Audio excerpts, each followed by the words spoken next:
ଖ୍ରୀଷ୍ଟରେ ପ୍ରିୟ ଭାଇମାନେ ଏବଂ ଭଉଣୀମାନେ, ପ୍ରଭୁ ଯୀଶୁ ଖ୍ରୀଷ୍ଟଙ୍କ ନାମରେ ସତ୍ୟ ଜ୍ୟୋତି ୟୁଟ୍ୟୁବ୍ ଚ୍ୟାନେଲର ବାଇବଲ ଭିତ୍ତିକ କାର୍ଯ୍ୟକ୍ରମ ପାଇଁ ଆପଣମାନଙ୍କୁ ସମସ୍ତଙ୍କୁ ସ୍ୱାଗତ କରେ ଏବଂ ମୋର ଆନ୍ତରିକ ପ୍ରେମ ନମସ୍କାର ଜଣାଏ।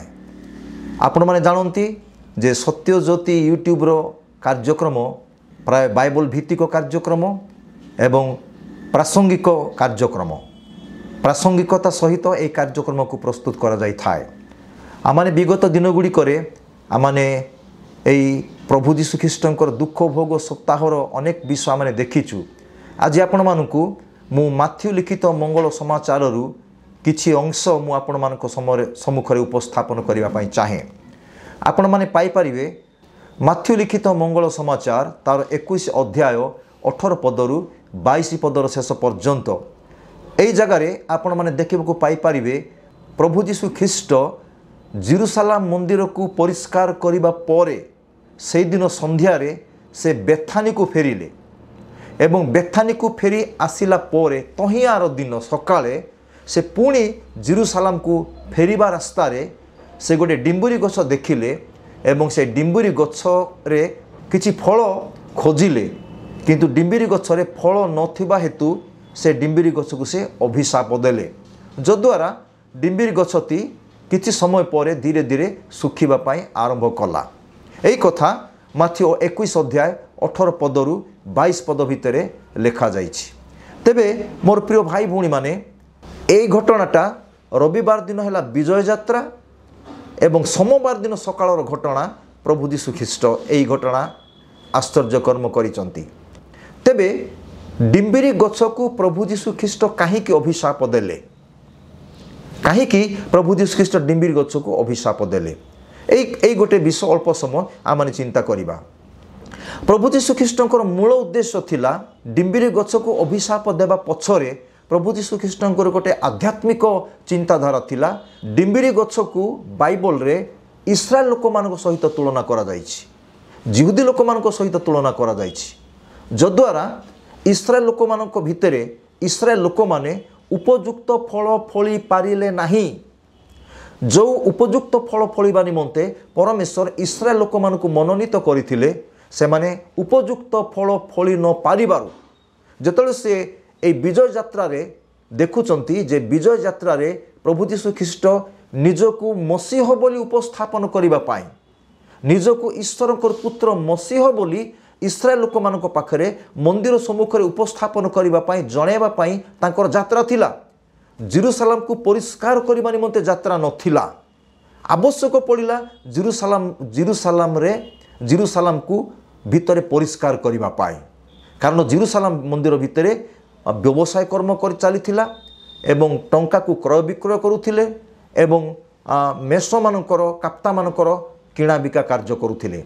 ए मेंढा मानकर किणा बिका कार्यक्रम किंबा काप्ता व्यवसाय, मेंढा व्यवसाय किंबा टंका पत्र व्यवसाय, एटा जिहुदी लोक माने जो मंदिर भितर करुथिले बाहर करिवार कथा थिला, मंदिर भितर करिवारु जीसु सेमान को परिष्कार कले। एई विषय मध्य ए किणा बिका मध्य आवश्यक थिला कारण बहुत दूर दूरांतर जो जिहुदी लोक माने जेरुसालेम का आसुथिले से माने जो माने कि अति धर्मपरायण लोक माने आसुथिले सेमाने तो शह शह किलोमीटर दूर जो माने आसुचंती, जो माने कि पेंटिकस्ट दिवस रे पवित्र आत्माकर अवगाहन जो 18 प्रकार भाषावादी जिहुदी लोक माने आस्थिले, से प्रकार भाव कुटीर पर्व रे मध्य सेमाने उपस्थित थिले, जद्वारा सेमानक पई बलि आवश्यक पड़ुथिला। सेति मेष मानक सेमाने किणुथिले, आ जो मानकर गरीब जिहुदी माने सेमाने काप्ता किणुथिले एवं ए काप्ता एवं मेष मान को किणवा निमंते से निज देशर टंका को बदलैबा पड़ुथिला।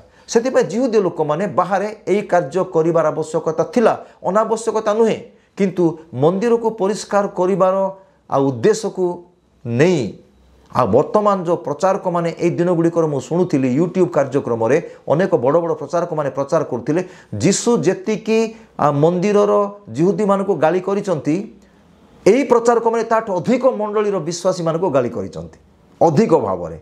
तेबे एही कथा मोर प्रसंग नुहे जे जीशु जिहुदी माने कि प्रकार भाव में डिम्बुरी गछ सहित से तुलना करा जायछि, डिम्बुरी फल सहित से तुलना करा जायछि, जद्वारा प्रभु जीशु ख्रीष्ट इस्राएल लोक मान पाखे यही फल पाइले नहीं। आज मोर प्रसंग होची आत्मिक सुजोगर भरपूर लाभ उठेबा सत्वे आज मु जो प्रसंग कथा मु कहया चाहूँगी जे despite of abundance of spiritual advantage, despite of abundance of spiritual advantage आम आत्मिक सुजोगर भरपूर लाभ उठेबा सत्वे मध्य आम फल फली पारुना।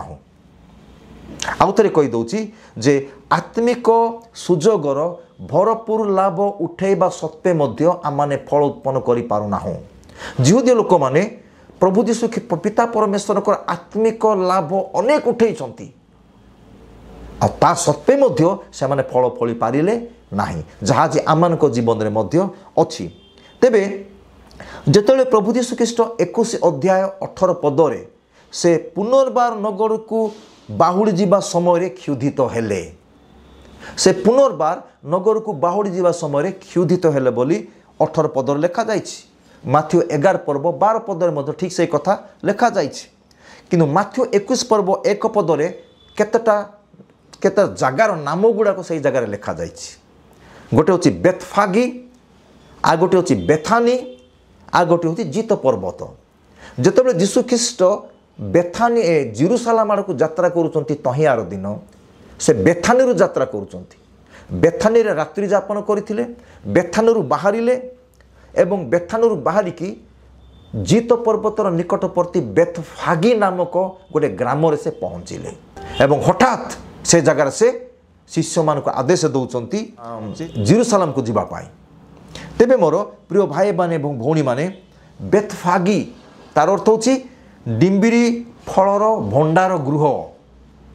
बेथफागी होची डिम्बिरी फलर भंडार गृह एवं बेथानी होची खजुरी फलर भंडार गृह एवं जीत पर्वतर अर्थ होची आमे जानिचु जीत तैल को राजा मान को अभिषेक करा जाए, आउ कटा घा गुड़ी करे आघात गुड़ी करे ताको लगा दिया जाए जो द्वारा अति शीघ्र सुस्थ हो जाए।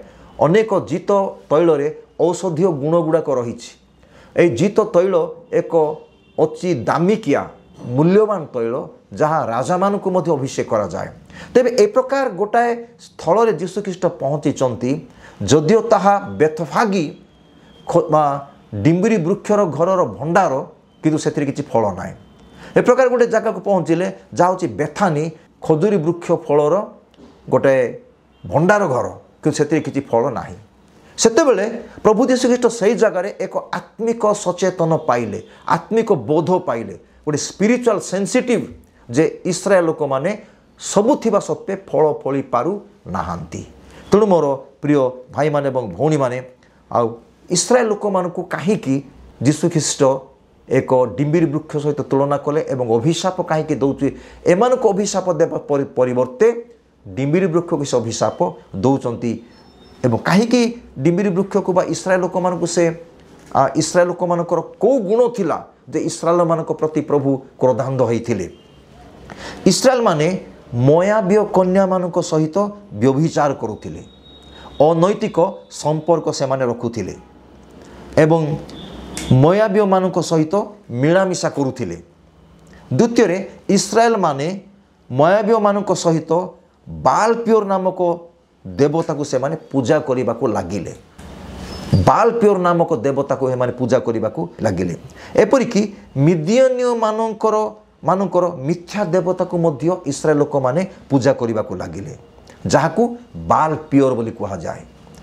एवं यह इस्राएल लोक मानकर प्रथम आज्ञा अवमानना, परमेश्वर को छड़ा कहा को तुम्हें परम सेवा कर ना, या प्रथम से माने से जगह आज्ञा लंघन कले।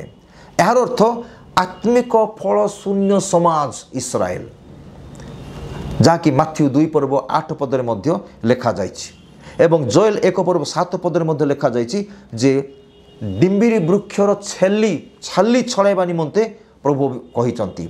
जिरेमिया 8 पर्व 3 पदरे मध्य लिखा जाइछि प्रभु कहउचंती दुष्ट वंश आमे तुमको विनाश करिबा, तुम्हें दुष्ट वंश। जोएल 1 पर्व तार 12 पदरे मध्य लिखा जाइछि जे द्राक्षालता शुष्क हो जाइछि। इस्राएल लोक मानकर आत्मिक जीवनर आत्मिक जीवन अवस्था को देखिक से कहते द्राक्षालता शुष्क हो जाए। एपरिक प्रकाशित वाक्य 9 पर्व 6 पदे कहते मृत्यु से पलायन कर। मोर प्रिय भाई माने एवं भौणी माने आमने इस्राएल लोक माने आत्मिक सुजोगर भरपूर लाभ उठेबा सत्वे मध्य से माने फल फली पारिले नहीं। आत्मिक सुजोगर भरपूर लाभ उठेबा सत्वे मध्य से माने फल फली पारिले नहीं। तेणु मोर प्रिय भाई माने एवं भौणी माने डिम्बिरी वृक्ष को इस्राएल लोक मान सहित तुलना करा जायछि, जिहुदी लोक मान सहित तुलना करा जायछि। प्रभु जो उद्देश्य नहीं इस्राएल लोक मान मनोनीत करथिले, जो फल सेमानकर जीवन रे से चाहूथिले इस्राएल लोक माने सही फल फली पारिले नहीं। जद्वारा प्रभु इस्राएल लोक मानकर क्रोध डिम्बिरी वृक्ष पर ढाली थिले एवं डिम्बिरी वृक्ष को से फलशून्य वृक्ष बोली ताको से अभिशाप देइथिले। प्रभु आमानक जीवन में मध्य से फल से चाहती।